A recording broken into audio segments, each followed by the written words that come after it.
dikatakan hanya dalam bentuk konsep, padahal di Lukas yang lainnya seperti pada Lukas pasal 3 ayat 4 sampai 6 tertulis pada nubuat Yesaya. Kita cari di kitab Yesaya, teksnya persis. Kita buka Lukas pasal 4 ayat 17 sampai 19. Katanya tertulis dalam Yesaya. Kita cari di Yesaya pasal 61 ayat 1 sampai 2 ketemu. Kemudian pada Lukas 7 ayat 27 kita pun bisa melihatnya pada Maliaki pasal 3 ayat 1. Tolong teks ayat yang berbunyi Mesias harus menderita, bangkit dari antara orang mati pada hari ketiga, katanya tertulis dalam Taurat Musa. Tidak usah jabur dulu ataupun kitab nabi-nabi. Tolong carikan bunyi ayat itu pada Taurat Musa. Kalau bisa menemukan, kalau pada bukunya Pak Munir, apakah Yesus Kristus itu, ya, apakah Yesus itu Kristus berhadiah 1 juta? Sekarang kami tambah dari penerbitnya 10 juta.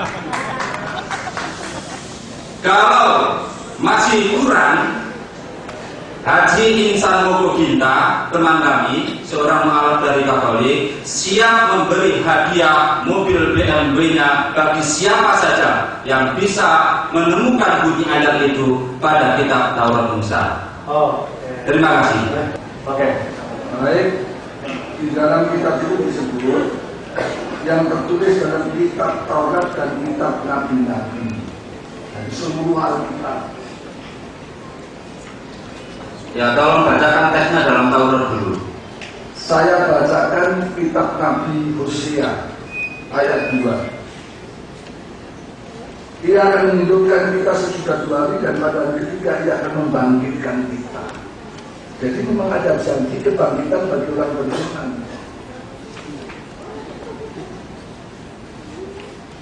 Jadi inti dari kepercayaan iman Kristen, percaya kepada kebangkitan.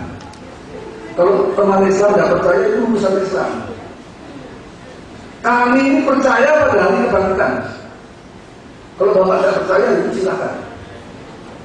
Dan untuk memberi first contoh bahwa ada kebangkitan, Allah mengizinkan Yesus mati dan dibangkitkan. Ini ada di dalam surat Quran juga. Berbahagialah aku hari dilahirkan, hari aku mati dan aku dibangkitkan. Itu harus ada contohnya untuk dilihat. Dalam surat Al-Imran 54 kalau tidak salah, maka Allah memuliakan dan dibangkitkan. Ayat yang persis kalimatnya seperti itu. Ini hal yang harus butuh kejujuran. Ya, sama juga kejujuran tadi. Bahwa Maryam itu keturunan Harun atau saudara Harun. Kata keturunan dan Harun itu tidak sama. Tidak sama. Saya keturunannya Cokro Menggolo, tapi saya tidak bisa bilang saudaranya Cokro Menggolo. Jadi kalimat-kalimat semacam ini tidak perlu diperjentakan karena itu tidak mengganggu iman. Bagi kami kan iman kok jelas. Kami itu peserta saya mohon diam. Jadi kalau ini semacam ini, saya juga akan minta klarifikasi saudara Harun. Bagaimana ditulis itu saudara Harun? Jadi ini bukan BO terlalu kecil untuk nilai dialog yang sebegini penting. Yang dulu sudah kita sepakati dengan Pak Solekan bahwa dialog ini harus mengerucut kepada persaudaraan. Sebentar Pak, ini sudah fokus ke lain ini Pak. Jadi ini kita bicarakan tentang ini berpertanyaan dengan tadi Pak. Jadi saya mohon ini jangan dikaitkan pada yang lain juga. Boleh saya menjawab yang tadi Pak? Jadi begini, kalau saya berkata Alkitab atau kitab suci mengatakan bahwa Yesus itu juru selamat yang akan datang ke dunia, saya mengatakan demikian. Tidak ada kitab suci yang letterlock menulis Yesus Kristus itu juru selamat yang akan datang ke dunia. Tidak ada begitu. Tetapi intisari dari apa yang saya ucapkan itu ada di dalam kitab suci. Demikianlah membaca ayat itu tadi. Dibangkitkan pada hari yang ketiga, sudah baca Hosea 6 ayat 2, ada itu. Kemudian juru selamat yang menderita, tentang Yesus yang menderita, ada itu di Yesaya. Jadi Kalau saudara menuntut kalimat yang letter lock begitu memang tidak ada. Coba tolong dicek ya, sebentar. Oke. Ketepatan tolong dicek ya. Saya bacakan seperti Lukas pasal 3 ayat 4 sampai 6. Kembali aja ke poinnya, jangan ke sana. Iya betul. Coba dicek ya. Seperti ada tertulis dalam kitab nubuat Yesaya, ada suara yang berseru-seru di padang gurun. Persiapkanlah jalan untuk Tuhan, luruskanlah jalan baginya. Kita cek pada Yesaya pasal 40 ayat 3 sampai 5. Bunyinya hampir sama ya. Saya bacakan. Ada suara yang berseru-seru, persiapkanlah di padang gurun jalan untuk Tuhan. Sama satu. Kemudian yang pasal 4, Lukas pasal 4 ayat 17 berbunyi, hendak membaca. Jadi saya bacakan, ia datang ke Nazaret dan tempat ia dibesarkan, dan menurut kebiasaannya pada hari Sabat ia masuk ke rumah ibadat, lalu berdiri hendak membaca dari Alkitab. Kepadanya diberikan kitab Nabi Yesaya, dan setelah dibukanya berbunyi, Roh Tuhan ada padaku, oleh sebab itu ia telah mengurapi aku, dan seterusnya. Kita baca pada kitab Yesaya, teksnya persis. Masih banyak ya, tetapi tolong dicari teks ayat yang sebagaimana dikatakan oleh Lukas pasal 24 ayat 46.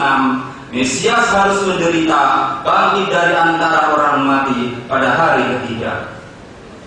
Jadi ini salah satu contoh bagaimana Paulus itu sangat bernafsu mencari dukungan terhadap ajaran penyembahan Kristus ini dari kitab Perjanjian Lama. Ada kalanya walaupun tidak ada yang mengaku inilah yang membuat pusing sekarang ini, ya kan?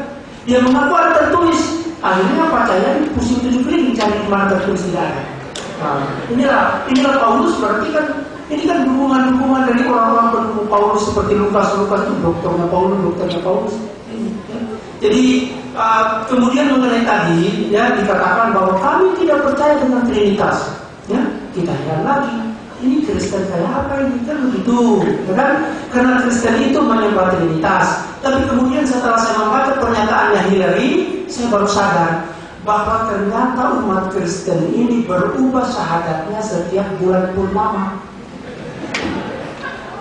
Saya bacakan, ya kan?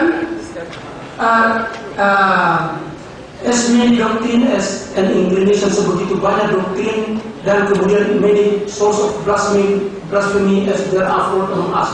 Seperti banyaknya kekafiran, seperti banyaknya kesalahan kita, ya kan? Mula-mula kita mengkafirkan orang, sudah itu kita terima lagi, sudah itu kita bela, sudah itu kita tutup lagi.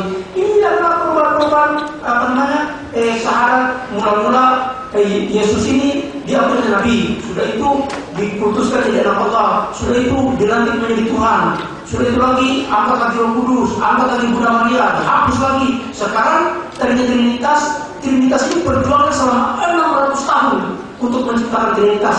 Sekarang percaya dirubah lagi. Inilah setiap bulan purnama berubah keimanan Kristen. Inilah kenyataan yang kita lihat sekarang. Terima kasih. Oke.